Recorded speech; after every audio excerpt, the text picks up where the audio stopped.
Country records a 51% GDP drop. What political stumbling blocks stand in the way of our economic recovery? United Democratic Movement Chief Whip Nqabayomzi Kwankwa joins us now to unpack this. Chief Whip, good evening and thank you very much for your time tonight. Let's talk about the President's response to these numbers. The President seems to think that the hardships that South Africa are facing have pretty much got to do with the global coronavirus that is seeing the country going through such severe situation and hardship. What's your take? That was the President and his government. Thank you very much for this opportunity, firstly, and good evening to everyone at home. Well, that was the President of the country, including his governing party, scapegoating the coronavirus pandemic for all the bad decisions that were made by government. I put it to you on behalf of the UDM, that firstly, the problem started when we had the hardest lockdown period for about, 4-6 weeks, for example, without a clear plan as to how to capacitate the basic healthcare system to deal with the coronavirus. But not only that, you'll also remember that we had, 550 billion rand stimulus package, which really amounted to nothing. What South Africa needs at this point in time is to say, where was this money spent on? What were the interventions? In which sectors? How much did go in specific sectors that were going to help us to reignite growth? And what has been the social impact and contribution of those interventions to the figures that we see today? In fact, if you look at the figures, you will see that the situation is actually worse than what it was forecast by economists earlier, which means none of these so-called interventions worked. The other issue, I think you highlighted it when you were discussing it with the economist earlier, that sectors which are critical, according to the Stats SA report, manufacturing, construction sector, which are labor intensive, have also shrinked, for example, by more than 70%. And you can't reignite growth and try to create jobs when you can't even be able to stimulate those sectors. It means we're wasting our time. But the other critical issue here, which people are failing to consider, is that when the President talks and his government talk about a social compact, it's what the UDM has been saying all along, to say that we need to go into an economic indaba, because a long time ago we've actually realized that the ANC government does not have the economic blueprint to try and reignite growth in South Africa and to create jobs. And by him and his government saying we need that social compact is an admission that they've failed and they actually do not have a turnaround plan. And that's what I have to ask. I mean, President saying South Africans need to do all they can to help us in the rebuilding of the economy. Is this a government that has run out of ideas on how to stimulate this economy? Well, they ran out of ideas a long time ago. How do you go to, for example, elections? You have a clear manifesto and your economic strategy, and immediately after elections, you call for a job summit, you call for an investment summit, and to try and tackle the economy in piecemeal fashion. What should be happening is that we should be having the economic indaba to discuss the economy in holistic terms, in its totality, including the vexing question of land redistribution, which is actually ground to a halt because of COVID-19. We have not dealt with the land distribution process in the manner in which we committed and promised to do towards the end of last year. All of these issues and programs that we undertake, but we leave them hanging midway. The other critical issue here is one of political leadership, the failure of political leadership, which is characterized by the governance challenges in government, in all the spheres of government, whether you start at national, provincial, and local government level. I hear people, for example, in your insert, in your bulletin, where people at local government level were lamenting the fact that with this pandemic, the effect of the COVID-19 pandemic, it's going to affect the revenue levels at local government municipalities. But no one is talking about the leakages in that system. How much goes to waste? How much goes to corruption? And all spheres of government. We should be talking about those issues firstly, because if we're able to run a clean government, we will be able to stretch each and every single rand and make sure that we get value for the money we spend in our programs. There has been no accountability yet. Yes. I'm saying the President announcing that there will be a presidential employment stimulus which will commence implementation within the next month and will expand opportunities through public and social employment to counteract job losses. I mean, are you confident on that program at all and what it will achieve? Well, we have to start from the time when President Zuma was his predecessor. I mean, he was deputy to that. They announced a number of initiatives. At the time when we called him Mr. New Dawn, he also announced a number of initiatives. But unfortunately, what happens in the South African political discourse is that when announcements and lofty ideals and programs are announced during the State of the Nation address, there's no real follow-up to see whether those have been implemented. Because of the number of programs that they've announced, you see the ANC never runs short of English to try and describe problems and to try to wax lyrical on issues. But the problem with the ANC is that even when they have good policies and which are well-intentioned, there's never an implementation. Even at times when there's implementation, it's usually very poor. So even in this program that the president has announced, the taste of the pudding will be in the eating. But it is clear that the discussion around how to reignite growth, how to turn around the South African economy can never just be confined to Nedlac. It's now too big and too important for us to actually allow a few stakeholders. It should be a kind of discussion that is multi-stakeholder, because South Africans were impacted by the effects of COVID-19 and the effect of the poor leadership of government, rather in government, should have a say in that discussion. They should be able to influence the policies which will be adopted at a later stage as we map the road forward.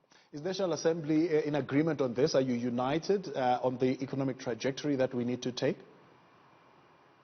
No, of course. You see, the National Assembly, obviously, because it's made up of political parties, you will accept that the discussion around the table will tend to be ideological. We are going to approach it from different ideological perspectives because that's who we are and that's the kind of political animals we are. But when it comes to the nitty-gritties about how to take South Africa out of the quagmire in which it finds itself, we are going to, as we do usually in portfolio committees, try to be as pragmatic as possible and try to be as constructive as possible. But what we do not want, which I think the president is falling into that trap at this point in time, of empty sloganism, right?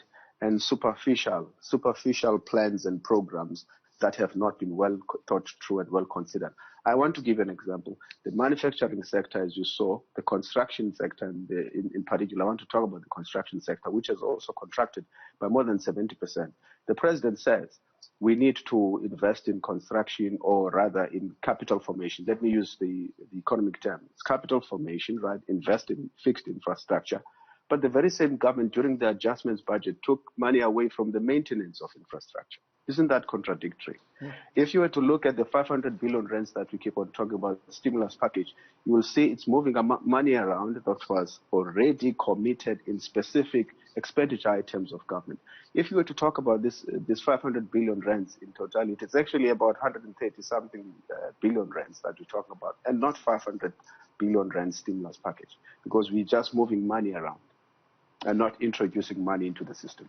Now, the biggest risk to the economy going forward, it said, is Eskom power. And you're speaking about manufacturing and construction. That really certainly needs energy. Now, with COVID-19 being sort of, stabilizing and the curve flattened, we are seeing load shedding again. And Andre de Ruyter saying, well, load shedding is here to stay. What bold, quick, actionable steps can be taken around Eskom? Eskom, look, there were discussions. If you remember correctly, I think at the beginning of this year, the government did announce that it would allow other role players to play a meaningful role in the energy sector, such as the independent power producers, so that they can be able to power certain municipalities. I think we need to fast-track that program. In fact, it's one of the discussions we had in the Standing Committee of Appropriations last week, where we say that program needs to fast-track so that there's less reliance on Eskom when it comes to power and energy. But you know what? The downside of that is that the cost structure of Eskom is not going to reduce as we introduce new role players, meaning demand is going to decline while supply at Eskom and all the other issues are still there. So you are likely to experience more problems at Eskom until you streamline that entity, right? We have agreed, we grudgingly agreed with the proposal to break it up, but that seems to also be taking its own sweet time when the country is battling with energy crisis and energy shortages as we speak. There is no time now to try and do things or undertake programs for 6 to 12 months when we have a crisis on our hands. Eskom needs to be streamlined. There needs to make sure that there's efficiency There's still no accountability about the 4 billion. I mean, recently, if you remember correctly, in November last year, we went to ESCOM as the Standing Committee on Appropriations when we were told that suppliers, their service providers, were overpaid with 4 billion rands. We're still waiting for a concrete report to say who was overpaid when was the first transaction done, when did they pick up the first transaction, what steps did they try to undertake to resolve those issues and to ensure that they improve internal controls. None of that is forthcoming. What we've been receiving are just superficial documents with names and say so much money, which are estimates, but no concrete plan has been put in place, which points then to failures of internal control systems. Until you have that, the governance issues sorted out at ESCOM, you are likely to continue to face load shedding and other challenges because it's a leadership question. Let's talk about the leadership question. What's your confidence level on this leadership to navigate us out of this crisis? Which leadership? The current one that we have. The very same leadership that put us into this crisis. You have no confidence in this leadership at all? Well, good. They would not have put us in this crisis because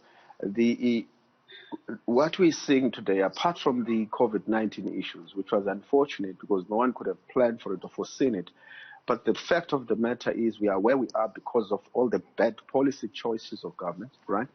Because of all the economic mismanagement of the South African economy, the mismanagement of SOEs, and the lack of accountability in the system.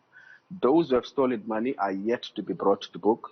We have been talking about issues of governance failures and poor leadership in SOEs, and nothing has happened. I want to give you an example. I was in the Nkandla ad hoc committee on Nkandla, the ad hoc committee on Nkandla.